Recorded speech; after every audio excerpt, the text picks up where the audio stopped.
ज़ालिम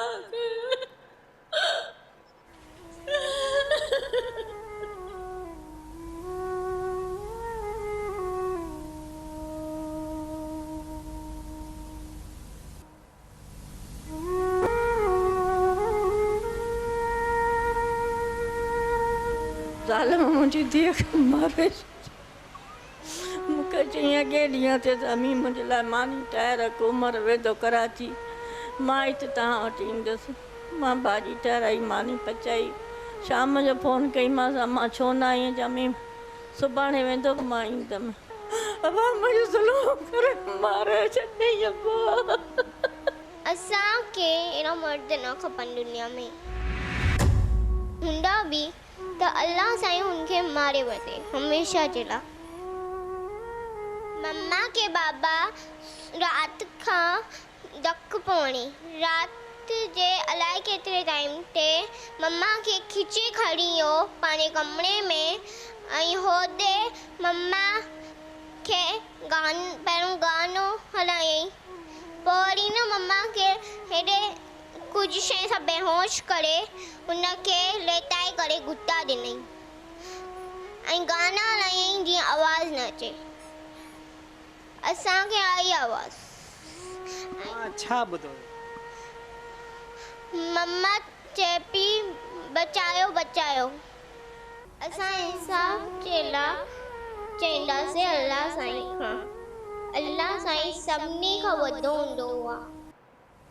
ही जेकी क्लिप हुई तमामु इमोशनल हुई, दिलि खे ॾुखाईंदड़ हुई ऐं उमेद भी कयूं था तव्हां सभिनी जी ईद सुठी गुज़री हूंदी। पर ही जेके ईद खां अॻु ऐं ईद जे दौरान पेश ईंदड़ वाक़िया आहिनि, इन्हनि दिलि बिल्कुलु ई दहिलाए छॾियो आहे।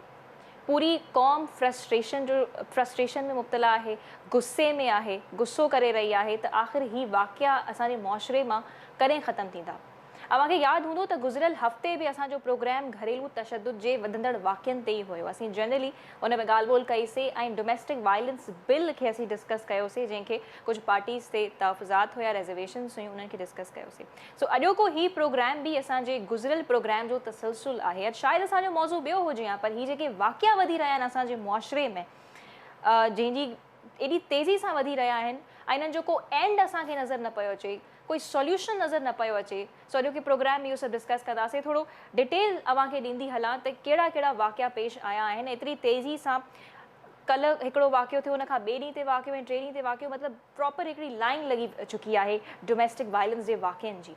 कीअं औरतुनि ते तशद्दुद कयो पियो वञे, केॾी बेदर्दी सां उन्हनि खे मारियो पियो वञे।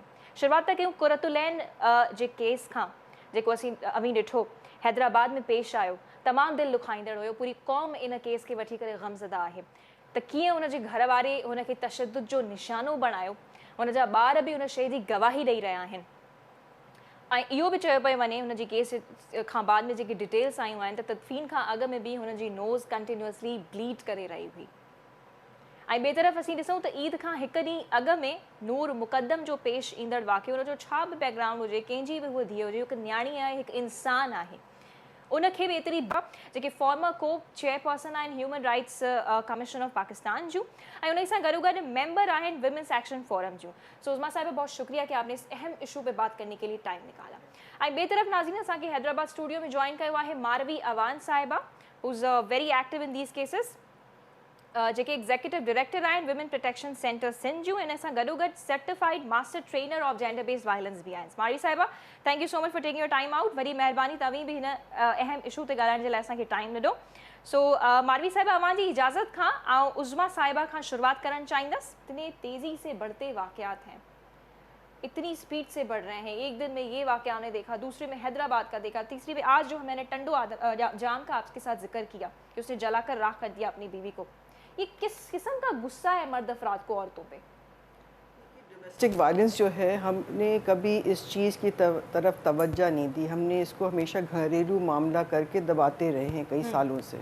और जब औरत बाहर निकलती थी, अगर जाकर थाने में शिकायत करने भी जाती थी, एक ज़माना था, तो उसको यही कहा जाता था कि ये तुम्हारा घरेलू मामला है। इस घरेलू मामले के अंदर मामलात और बिगड़ते गए और वहशियाना होते गए, और जो जुल्म कर रहे थे, जो तशद्दुद कर रहे थे, वो उनको शय मिल रही थी कि ये तो क्योंकि हमारे यहाँ जो रिलेशनशिप होता है एक मियाँ और बीवी का, वो इक्वालिटी पर बेस्ड नहीं होता है।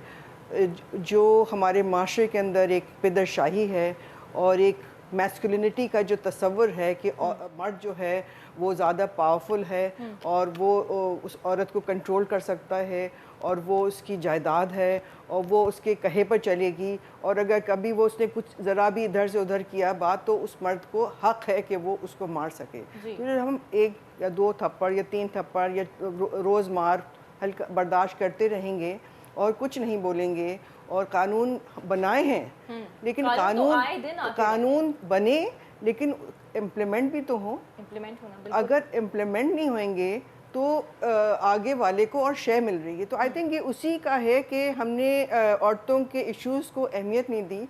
अब इसको ही देख लें कि इतना बड़ा जो सानिया कैपिटल में हुआ है इस्लामाबाद में, और वहाँ पर यानी टॉप लेवल ने नोटिस तो किया है, लेकिन नोटिस करने के बाद क्या इसको एक उन्होंने एक वो बनाया इशू कि ये this is an issue that needs to be addressed. आप आते बल्कि स्टेट टीवी पर प्राइम मिनिस्टर आकर कहते कि मैं बहुत शर्मिंदा हूँ कि औरतों के साथ इतना जुल्म हो रहा है, और शर्मिंदगी का इजहार करते और कहते कि हम ऐसी इस चीज़ को हम बैक बर्नर पर नहीं रखेंगे बल्कि फ्रंट में हम लाएंगे। Not just we talk about, हम दूसरी चीज़ों को अहमियत देते हैं कि, और लेकिन जो अहम इश्यूज़ होते हैं कि आपके घर के अंदर जो हो रहा है उस चीज़ को आप अहमियत नहीं दे रहे, उस चीज़ को इग्नोर किया जा रहा है और मर्दों को शय मिल रही है और औरतें जो हैं, आई मीन एनी का भी इट वाज, यानी पहले तो भाई ये होता था औरतें दबती थी, खामोशी से सह रही थी, और Annie was an educated girl, उसका कि MBA लड़की from a well to do family, well placed in society, क्या उसकी ज़िंदगी थी, उसके माँ बाप देख रहे थे, लेकिन सो कॉल्ड एक जो होता है ना ऑनर, कहते हैं कि तालीम की कमी है, लेकिन ये देखें तालीम वाले घरानों में भी इस तरह के वाक़या हो रहे हैं, क्योंकि हमारे अंदर जो नोशंस हैं ऑफ ऑनर कि क्या किस चीज़ से इज्जत मिलती है कि घर बसाए रखो, घर नहीं तोड़ो, चाहे तुम्हारे पास जितना भी जुल्म हो रहा है। तो ये जब तक के कॉन्सेप्ट दूर नहीं होंगे ना, औरतों के ऊपर तशद्दुद होता रहेगा। एनी का 10 साल जो एक उसको क्या उसकी ज़िंदगी थी, उसको तो पता ही नहीं होगा कि मैं 10 साल से बच्चे पैदा करना, पालना 4 बच्चे 10 साल के अंदर मार खाकर, I mean what did she gain from this marriage? It is heart breaking. यही पॉइंट जो है हम मारवी साहिबा की तरफ लेके चलते हैं। मारवी साहिबा, अवां खां असीं कुरतुलैन साहिबा जे केस जा कुछ अपडेट्स वठण चाहींदासीं, जीअं त अभी वुमेन प्रोटेक्शन सेंटर जो हिस्सो आहे उते कमु कयो पियूं, त अवां ॾसजो त असां जूं औरतूं कंप्लेन कंदियूं बि आहिनि, छा अवां वटि छा स्टेटस आहे इन ॻाल्हि जो? अच्छा लैला, सिचुएशन इहा आहे कि डोमेस्टिक वायलेंस का नई शइ नाहे, 2013 का इन जो लॉ पास थियल आहे। इहो हिकिड़ो क्रिमिनल एक्ट आहे। डोमेस्टिक वायलेंस जेको घरू तशद्दुद आहे उहो अगरि असां पोयनि जेको आहे सालनि में ॾिसंदासीं त हमेशह का रहियो आहे ऐं हमेशह का थींदो आयो आहे। जीअं त असां पाण सालनि खां कमु था कयूं इन सब्जेक्ट ते, लेकिन सोसाइटी अञा बि घरू तशद्दुद के हिकिड़े कल्चरल या हिकिड़े जेको हूंदो आहे हिकिड़ी नॉर्मलाइज करे वेठी आहे, या धिको ॾेई छॾियो या गार गंद करे छॾी, त उनखे ॾाढो नॉर्मलाइज़ कयो वियो थो वञे।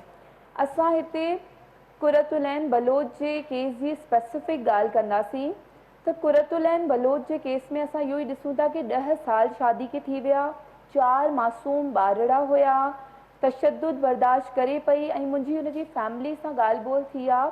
कंहिं तरह जो तशद्दुद उन नाहे कयो, पुठी ताईं साड़ी ताईं फैमिली ॿुधाए थी, बुरी तरह मारे घरां कढी छंदो हो, हर जेको आहे दफ़े माउ पीउ जे घर वेठी हूंदी हुई।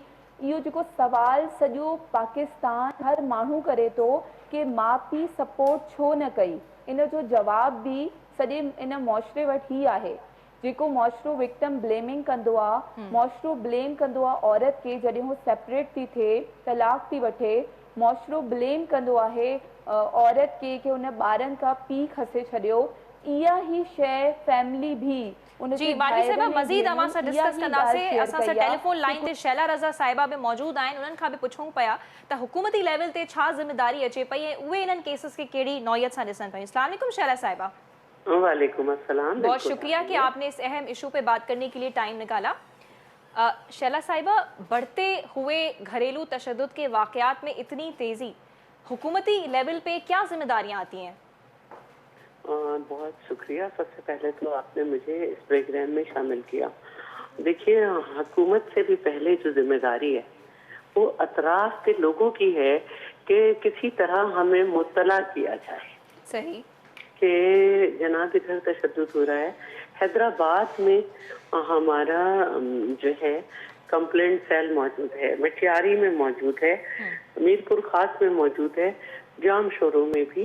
तो अगर कहीं भी नहीं कर सकते तो 1094 एक हेल्पलाइन है ये जी, जो कि सिंध गवर्नमेंट की तरफ से डिपार्टमेंट की। ये ॿुधाइण चाहियां पई कि हर कोई इहो ई सवाल थो करे कि छो न कुरतुलैन जी फैमिली उनखे सेपरेट कराए छॾियो। जी ॾिसो, हिते कुरतुलैन जी जेकी ॻाल्हि ॿोल हुई पंहिंजी फैमिली सां, फैमिली इहा ई चए थी कि कुरतुलैन जो इहो चवणो कि मां पीउ कीअं खसां, या त मुंहिंजा ॿार हुन वटि थी वेंदा या मां वटि थी वेंदा, यानी उहे ॿारनि जे लाइ, उन्हनि जे सुठे मुस्तक़बिल जे लाइ उहो बर्दाश्त करे रही हुई इन ज़ुल्म ऐं तशद्दुद खे। इते असांखे असांजी न्याणियुनि खे, भेणुनि खे इहो ॿुधाइण जी ज़रूरत आहे कि जॾहिं तव्हांजे मथां जेको इनिशियल स्टेज जो डोमेस्टिक वायलेंस आहे, हथु खणणु, गार गंद थियणु, तव्हांखे उते ई आवाज़ खणणी आहे। अगर तव्हां बर्दाश्त कंदा रहिया त इहो वर्स थी वेंदो। इते रुगो फैमिली न, पाड़े वारनि जो बि रोल आहे। पाड़े वारा बि शाहिद हूंदा आहिनि जॾहिं अहिड़े घरनि मां आवाज़ूं ईंदियूं आहिनि, औरतुनि खे घर मां ॿाहिरि कढी छॾियो वञिबो आहे, दरवाज़ा बंदि कुरतुलैन जे मथां करे छॾंदा हुया। कॾहिं कंहिं पाड़े वारे बि कंप्लेन करण जी कोशिशि न कई।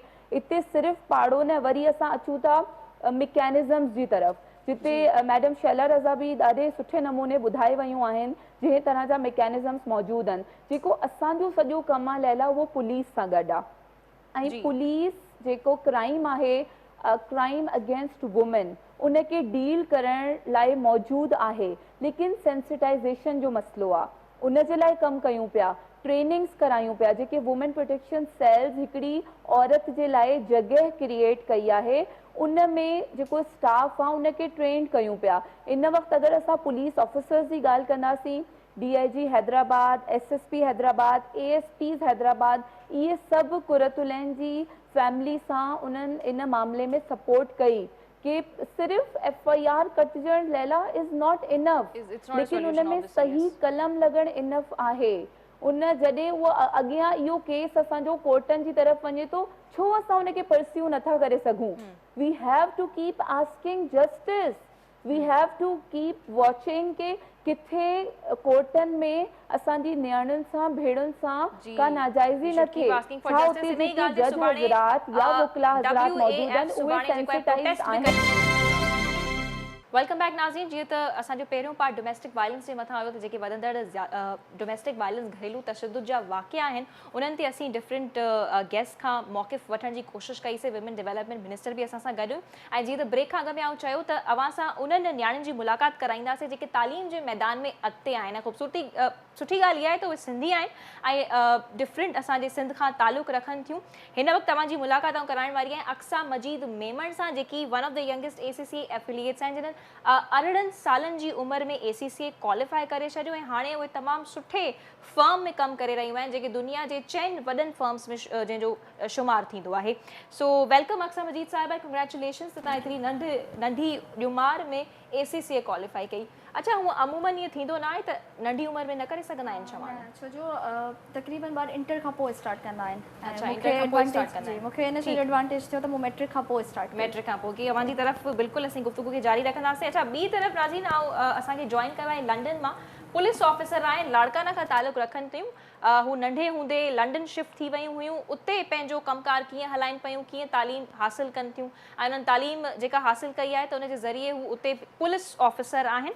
ऐं मज़ीद हुननि जो इंट्रोडक्शन तव्हांखे ॾियां त हुननि जो सेल्फ पब्लिश बुक बि आहे, पोइट्री खे तमामु पसंदि कनि थियूं ऐं पोइट्री जे हवाले सां हुननि जो हिकिड़ो बुक पब्लिश थी चुको आहे। Youngest police officer with in Bedfordshire हू रही चुकियूं आहिनि 2017 में, जंहिंजो नालो आहे सियाणी बुक्टी साहिबा। तालुक़ हुननि जो लाड़काना खां आहे, हिन वक़्तु रहाइश हुननि जी लंडन में आहे। अस्सलाम वालेकुम सियाणी, हाउ आर यू? कीअं आहियो? अस्सलाम वालेकुम, थैंक यू वेरी मच। तुम कैसे हो? ग्रेट, हम भी अच्छे हैं, असां भी भला आहियूं, ठीक आहियूं बिल्कुल। ओके, सो सियाणी, tell us about yourself. Do you miss Pakistan? छा अवां पाकिस्तान के मिस कंदा आयो? I do. मैं पाकिस्तान बहुत मिस करती हूँ, है ना? Pakistan, you know, Marie home है, you know, I was born there and it means a lot to me. So it will always be home and I look forward to going back. अच्छा, लाड़काना के केतिरो miss कंदा आयो? How much do you miss Larkana, your home town? कितना miss करती हैं लाड़काना को आप?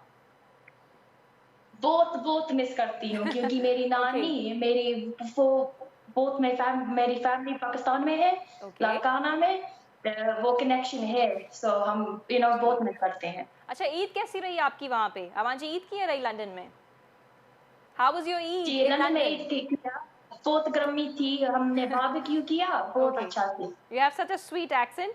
अच्छा, Siani, tell us what you're doing there now. What's your profession over there? आपका प्रोफेशन क्या है वहाँ पे? आज प्रोफेशन क्या है? जी मैं डायरेक्टर हूँ अपनी कंपनी की। मैंने बिजनेस किया और बहुत खुश हूँ बिजनेस की। ठीक। अच्छा, पुलिस के हवाले से बताइएगा, पुलिस में आपका कैसा तजुर्बा रहा? पुलिस ठीक थी पर बहुत खराब थी, you know, बहुत you know, you see a lot of things. So if you're क्योंकि quite आप young, it's youngest very, police you know, officer it's a lot within to say. Bedfordshire थी, आपको ये एजाज हासिल था। You were the youngest police officer in 2017, I think so, if I'm not saying wrong. ऐसा ही है? जी, yeah. Okay. 2017 जी। Great. Okay, मैं by the way, 19 की साल जी। की ज्वाइन की। Do you follow the news of Pakistan? क्या आप पाकिस्तान की न्यूज़ को फॉलो करती हैं? A little bit, because you know मेरी सपना ये है कि मैं पाकिस्तान जाऊंगी और you know वो वहाँ मैं चैरिटी स्टार्ट करने चाहती हूँ, इसलिए मैं फॉलो कर रही हूँ with education and everything. I want to do a lot for Pakistan. Last So, time AAP I Pakistan do कब follow. आई थी? When did you visit Pakistan? Last time? Last time मैं पाकिस्तान में थी 10 साल हुए। मेरी आंटी और अंकल की शादी थी, मैं पाकिस्तान गई। Okay. Okay, tell us more about girls and education. What do you have to say about it? आपको लड़कियों और तालीम के बारे में क्या कहना है? क्या लड़कियों को तालीम के मैदान में सबसे आगे होना चाहिए? जी हाँ, you know, since 1976 में के साथ, you know, women have the right to vote in Pakistan and they have the right to education.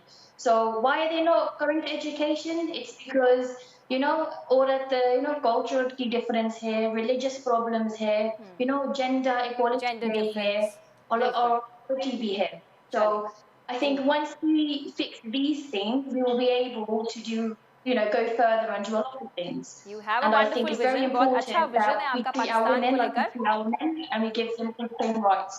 जी सियाणी, हमारा जो विजन तमाम खूबसूरत है पाकिस्तान के वठी करे। असां सां स्टूडियो में अक्सा मजीद भी मौजूद आहिनि। Aqsa Majeed is also with us and we'd like to talk with her as well. उन्हनि सां बि असां ॻाल्हाइणु चाहींदासीं। जी अक्सा, एतिरी एज में ACCA हाउ कीअं? छोकिरियूं त मेडिकल जॉइन कंदियूं आहिनि, सो अवां ACCA जे इहो हो त सिर्फ़ु मेडिकल चयो वेंदो हो, नंढे हूंदे खां न त छोकिरी या मेडिकल कंदी, पर मुंहिंजो जेको भाउ ऐं मुंहिंजो कज़न हो उहे कराची आया हुआ। उन्हनि चयो त इहा नई फील्ड आहे, फाइनेंस जी तरफ़ तमामु घटि थियूं छोकिरियूं अचनि, अकाउंटिंग जी तरफ़। ऐं मां जीअं नंढे हूंदे खां मूंखे पढ़ण जो तमामु घणो शौक़ु हूंदो ऐं मुंहिंजा माइट तमामु सपोर्ट कंदा। जीअं मुंहिंजो अबू अम्मी पढ़ाई जी तरफ़ तमामु घणो हूंदा आहिनि त नियाणियुनि खे पढ़ाइजे। पोइ मुंहिंजे भाउ अबू खे चयो त अक्सा खे कराची मोकिलियो ACCA लाइ, की नई फील्ड आहे, हीअ करे वेंदी। ओके, हा त पोइ तव्हांजे फादर एतिराज़ न कयो त छोकिरियूं आहिनि त मतिलबु मेडिकल वञणु खपे, ACCA रिस्की फील्ड न हुजे? मुंहिंजो बाबा माशाल्लाह तमामु ब्रॉड माइंडेड आहिनि, हू पढ़ाई खे तमामु घणो कंदा आहिनि ऐं चवंदा आहिनि जिते ॿार जो शौक़ु हुजे। जीअं मुंहिंजो मेडिकल जी तरफ़ एतिरो शौक़ु न हो पर ऑप्शन न हुआ, त इन जे करे। अच्छा चलो, असांजे नाज़रीन खे ॿुधायो त जेकॾहिं आफ्टर मैट्रिक अगरि कोई ACCA परस्यू करणु चाहे त मतिलबु छो? थोरो उन्हनि जे पेरेंट्स खे बि पैगाम ॾियो त छो अगरि ACCA कनि त उन्हनि खे बि इंट्रस्ट छा जे लाइ वठणु खपे उन्हनि जे पेरेंट्स खे? ACCA जो what is special about ACCA? सभिनी खां जेको मेन एडवांटेज मूंखे ACCA जो लॻो न, टाइम सेविंग लॻो। जीअं मतिलबु आउं पंहिंजी ॻाल्हि कयां त मैट्रिक खां पोइ त ACCA कयो ऐं आउं पंहिंजी ॻाल्हि थी कयां, मूंखे एतिरो मुश्किल न लॻो। ॿियनि सां गॾु कंपेयर कजे त ईज़ी लॻी मूंखे ACCA। त घटि एज में तव्हां वटि हिकिड़ी क्वालिफिकेशन अची थी वञे, उन जे बेसिस ते पोइ तव्हां सुठी तव्हांखे जॉब मिले थी। अच्छा, ACCA जी मार्केट बि सुठी आहे, इवन पाकिस्तान के ॿाहिरि बि मार्केट सुठी आहे, तव्हां उहा करे सघो था। त सभिनी खां मेन एडवांटेज मूंखे इहो थो लॻे त मार्केट बि आहे ऐं तव्हां घटि एज में तमामु जल्दी तव्हां ग्रो करे सघो था। ओके, ऑलराइट, ठीक।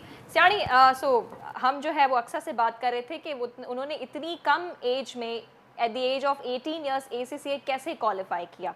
तो आप मज़ीद बताइए कि आपकी ईद कैसी रही, और जो आप कह रही थी कि पाकिस्तान में चैरिटी कुछ आप स्टार्ट करेंगी, उसको कंटिन्यू कीजिएगा प्लीज़। क्या कह रही थी आप वो? जी हाँ, मैं चैरिटी स्टार्ट करना चाहती हूँ।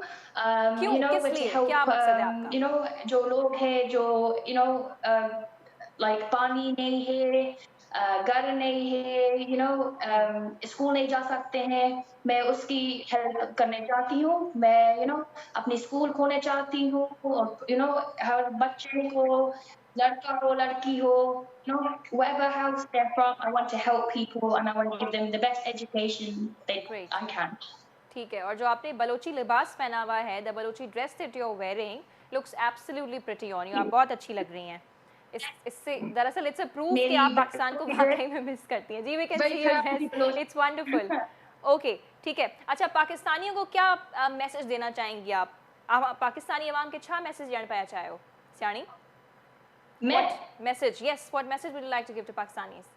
So, with education, I am positive every girl can grow up with opportunities and become a woman of color in a developed world where she gets to decide how she lives her life herself.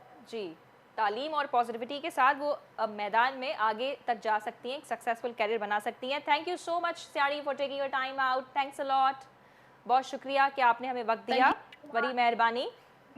तव्हां time ॾिनो। अक्सर साहिबा आख़िर में अवां छा चवणु चाहींदो?